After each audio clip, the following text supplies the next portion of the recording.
नमस्कार और स्वागत है आप सभी का आईएएस पॉइंट के बेस्ट यूट्यूब चैनल पे। और फ्रेंड्स, आज हम सभी लोग द हिंदू और इंडियन एक्सप्रेस से संबंधित कुछ प्रमुख आर्टिकल्स पे डिस्कशन करेंगे और उनके बेसिक एस्पेक्ट को समझेंगे। तो फ्रेंड्स, एक नज़र डालते हैं उन सभी आर्टिकल्स पे।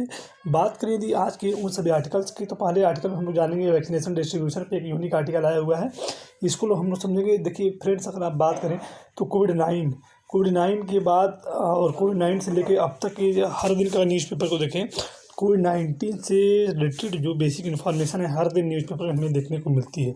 और इस समय जब से वैक्सीन का जो कंस्ट्रक्शन चल रहा है, तो उस पर जो है अब उसके बाद जो डिस्ट्रीब्यूशन पे लगातार आर्टिकल आ रहे हैं। तो ये हम लोग हर दिन कई बार आ चुके हैं और आज भी आए हैं, तो आज हम लोग इसको समझेंगे। साथ ही साथ ड्रग्स पे एक यूनिक इन्फॉर्मेशन आया हुआ है, कंसर्न जताई गई है, इसको हम लोग देखेंगे।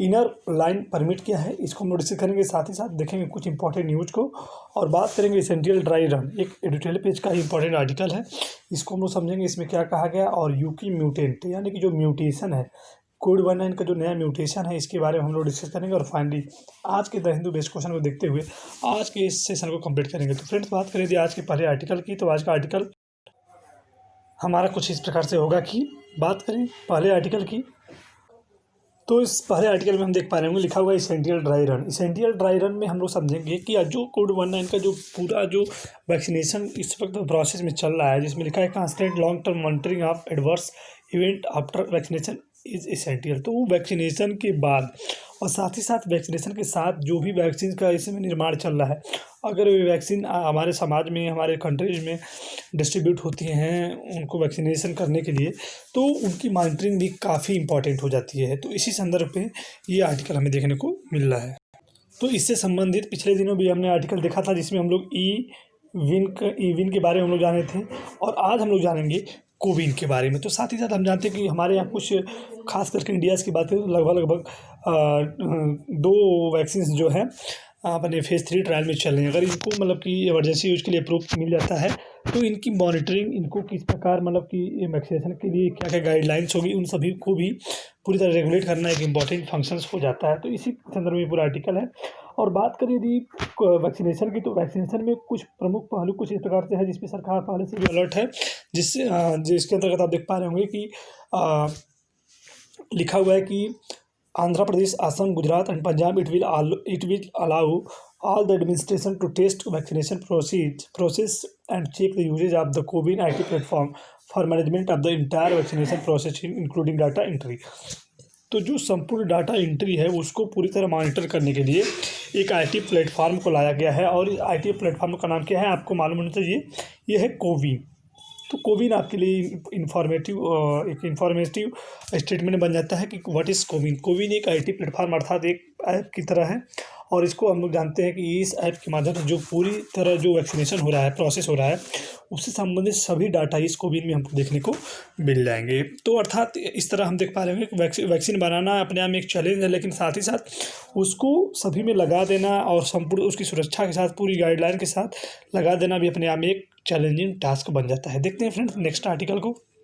तो इसी संबंधित जो हमारा सेकंड आर्टिकल एडिटोरियल पेज में है, वो भी देख रहे हैं towards an effective vaccination distribution policy. तो डिस्ट्रीब्यूशन पॉलिसी पे भी एक आर्टिकल आया हुआ है, जिसमें हम लोग जानते हैं कि India's plan to vaccination 300 million people against कोविड-19 ओवर द नेक्स्ट 6-7 मंथ।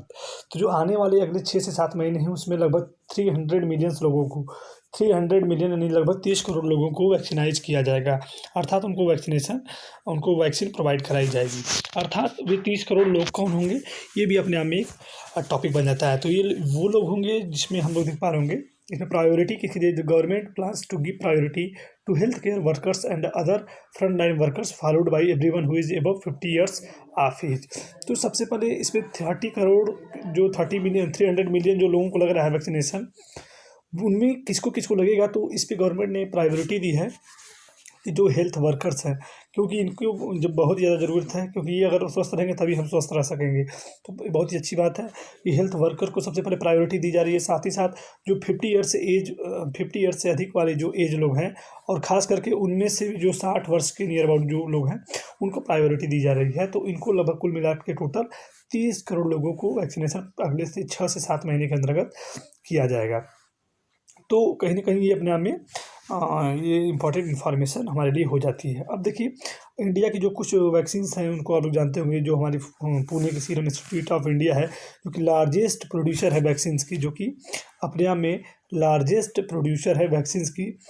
इसने मतलब कि there are reports that government has already struck a deal with Serum Institute to acquire 500 million doses of AstraZeneca vaccine. तो इसने ये कहा है कि जो हमारी गवर्नमेंट है वो लगभग 500 जो मिलियन डोजेज हैं वो एस्ट्राजेनेका जो कंपनी है उससे मतलब कि एक्वायर करने की बातें गवर्नमेंट के द्वारा देखने को मिल जाती है। तो ये अपने आप में ये तो हो गई इसकी बेसिक जानकारी। और इसके बाद किस प्रकार उसका डिस्ट्रीब्यूशन के अंतर्गत जो बेसिक एस्पेक्ट हमने पहले आर्टिकल में पढ़ा अभी जस्ट, कि वैक्सीनेशन के लिए भी क्या क्या इंपॉर्टेंट एस्पेक्ट हो जाते हैं, और पिछले दिनों भी इस पे आर्टिकल आए थे तो उस पर हमने डिस्कस किया था। तो वो उन चीज़ों को अपडेट करके जान सकते हैं कि साथ ही साथ वैक्सीन का निर्माण तो अपने आप में चैलेंजिंग टास्क के साथ ही साथ उसको सफलतापूर्वक वैक्सीनाइज कर देना, वैक्सीनेशन उसका कर देना, ये भी अपने आप में चैलेंजिंग टास्क बन जाता है। फ्रेंड्स, बात करें नेक्स्ट आर्टिकल की, तो ये अपने आप में एक इंपॉर्टेंट न्यूज़ है जिसके अंतर्गत हम लोग देख पा रहे हैं लिखा हुआ ducks die in large number in Kuttanad.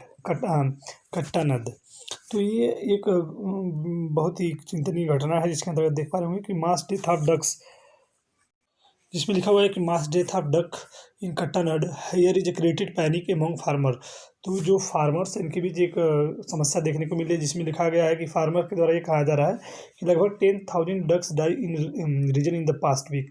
तो पिछले जो सप्ताह में लगभग 10,000 जो डक्स हैं, जो 10,000 बत्तख हैं, उनकी डेथ हो गई है। तो a majority of the dead ducks belong to the two farmers in, ये नाम आपको काफ़ी इंपॉर्टेंट नहीं होता है लेकिन आपको ये जानकारी रखनी होगी। इसका जो प्रमुख कारण बताया जा रहा है कि इसकी घटना घटने की जो प्रमुख कारण है वो है बैक्टीरियल इन्फेक्शन। क्या है?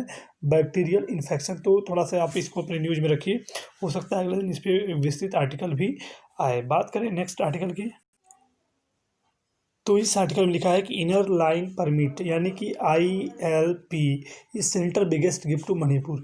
तो मणिपुर के लिए ये सेंटर के द्वारा दिया गया एक बहुत ही बड़ा गिफ्ट है। तो ये ILP क्या है इसको हम लोग डिस्कस करते हैं। तो union home minister on Sunday said the inner line permit यानी ILP had been center's biggest gift in Manipur since its statehood। तो इसके स्टेटहुड का दर्जा मिलने के बाद से लेकर अब तक का सबसे बड़ा ये गिफ्ट है। तो ये क्या है कि ILP was a long standing demand of the people Manipur। Prime minister Narendra Modi ji thought denying ILP will be injustice to the indigenous people of Manipur। तो अगर बात करें implemented under the British era, ये जो ILP है ये कब से लागू हुआ था? ब्रिटिश एरा, ब्रिटिश काल से ये देखने को मिल रहा था। तो the ILP is official document is issued to let an Indian citizen enter the protected area for limited period। तो ये जैसे कि आप किसी अन्य अदर कंट्री में जब आप इंटर लेते हैं तो आपको वीज़ा की ज़रूरत पड़ती है, पासपोर्ट या वीज़ा की ज़रूरत पड़ती है, तब जाके आप वहाँ पर उतने समय के लिए आप रह सकते हैं। और जब आप जाते हैं तो जब तक आपको रहना है तब तक आपका वीज़ा अप्रूव होता है। ठीक इसी प्रकार ILP भी होता है। तो इसके अंतर्गत क्या कहा गया है कि the ILP is an official document is issued let an Indian citizen enter protected area for a limited period. तो एक निश्चित समय के लिए ये किसी भी क्षेत्र में, यानी मणिपुर जैसे और भी कई राज्य हैं, इन क्षेत्रों में किसी भी इंडियन सिटीजन को वहाँ पर रहने के लिए एक प्रोटेक्टेड मतलब कि एक पीरियड इंडियन सिटीजनशिप, मतलब कि वहाँ पे रहने के लिए एक मतलब कि प्रकार के प्रमाण पत्र रहेगा, उसी टाइप का कोई चीज़ है। तो pressure group in North East view this permit is sealed against the entire illegal immigrants. तो इस चीज़ को लाने का जो प्रमुख कारण ये था कि जो इलीगल इमिग्रेंट्स हैं, यानी कि जो इलीगली रूप से वहाँ पे आके लोग रहते थे, इस चीज़ को अपोज करना था, यही इसका प्रमुख कारण था। तो ये जो परमिट है एक प्रकार का क्या है? परमिट है, या कह सकते हैं इसको आज्ञा पत्र है। तो इसके अंतर्गत अगर ये आपके पास नहीं है तो आप इन राज्यों में जाके नहीं रह सकते, और जब आपको ये मिलता है तो आपको उतना समयावधि दी जाती है कि आपको इतने दिन तक वहाँ पे बेसिकली रहना है। तो ये चीज़ें दी गई किसको? मणिपुर को। किसको दी गई? मणिपुर को। तो आई होप आप सभी लोग ILP के बारे में सभी एस्पेक्ट को समझ पाए होंगे। देखते हैं आज के इंडियन एक्सप्रेस संबंधित कुछ प्रमुख आर्टिकल्स को। नेक्स्ट आर्टिकल हम देखेंगे द UK म्यूटेंट। इसमें इंडियन एक्सप्रेस में इंपॉर्टेंट आर्टिकल आया हुआ है कि जो कोविड-19 का जो यूके जो नया म्यूटेशन हो रहा है, यानी कि जो नया स्ट्रेन आया हुआ है, इसके बारे में ये आर्टिकल है, जिस पे हम लोग ऑलरेडी द हिंदू न्यूज़पेपर में डिस्कस कर चुके हैं। तो इसमें लिखा हुआ है कि the year 2020 will be the remember for emergency for new virus. हम लोग जानते हैं कि जो 2020 है वो यादगार रहेगा हमेशा वायरस के लिए। और द सार्स CoV-2 जो वायरस है और जो कोविड-19 पैंडेमिक है, इसका एक प्रमुख कारण है। तो इसके बारे में हम लोग जानते हैं कि इसकी कुछ डाटा है, जैसे कि अगर बात करें, with few more days to go 2020 is projected to close out with about 84 million confirmed कोविड-19 cases and over 1.8 million death. तो ये डाटा थोड़ा सा आप याद रख सकते हैं, कोई बहुत ज़रूरी नहीं है, फिर भी लगभग 84 मिलियन लोग जो इससे हैं कन्फर्म्ड केस हैं कोविड-19 के, और उसमें लगभग 1.8 मिलियन उसमें डेथ हो चुकी है। अब देखिए, इसके जो नया हाल ही में जो ब्रिटेन में नया इसकी म्यूटेशन देखने को मिला है। ये जो म्यूटेशन है, इसका जो फंक्शंस है, इस म्यूटेशन का जो नाम है आप लोग जानते होंगे कि N501Y। क्या नाम है? N501Y। तो इसमें लिखा हुआ है कि the genetic material of genome of SARS-CoV-2 is ribonucleic acid. हम जानते हैं कि ये RNA बेस्ड वायरस है। कैसा है? RNA बेस्ड वायरस है, made of over 30,000 units called nucleotides. ये लगभग 30,000 यूनिट से मिलकर बने हुए हैं। RNA के लगभग 30,000 यूनिट से मिलकर बने हुए हैं। तो हर यूनिट को क्या कहा जाता है? Nucleotides. Among the families of RNA virus, the corona virus have largest genome, most other RNA virus have an average about 10,000 nucleotide. तो इसमें जो कहा जा रहा है कि ये RNA बेस्ड वायरस है। हम लोग ऑलरेडी इस पर बेसिक डिस्कशन कर चुके हैं और हम जानते हैं इसके बेसिक एस्पेक्ट को भी। तो कोरोना वायरस एक प्रकार का वायरस की फैमिली है। क्या है? कोरोना वायरस जो है वायरस की एक फैमिली है। उसी फैमिली के अंतर्गत जो है SARS-CoV-2 भी हमें देखने को मिलता है। और जो यूके में म्यूटेशन मिला, आप लोग इसके बारे में बेसिक एस्पेक्ट ऑलरेडी यहाँ पे रीड कर सकते हैं और साथ ही साथ इसको तैयार भी कर सकते हैं। बात करें जो नया मतलब कि जो कोविड-19 के जो काम करने का जो सिस्टम है, हम लोग जानते हैं कोविड-19 जो है क्राउन की तरह होता है, और इस पर जो सिस्टम होता है इसको हम लोग बोलते हैं स्पाइक प्रोटीन। क्या बोलते हैं? Spike protein. और ये स्पाइक प्रोटीन जो है हमारे सेल के ACE2 रिसेप्टर से, किससे? ACE2 रिसेप्टर से जुड़कर डायरेक्ट हमारी बॉडी में को इन्फेक्टेड कर देता है उस वायरस से।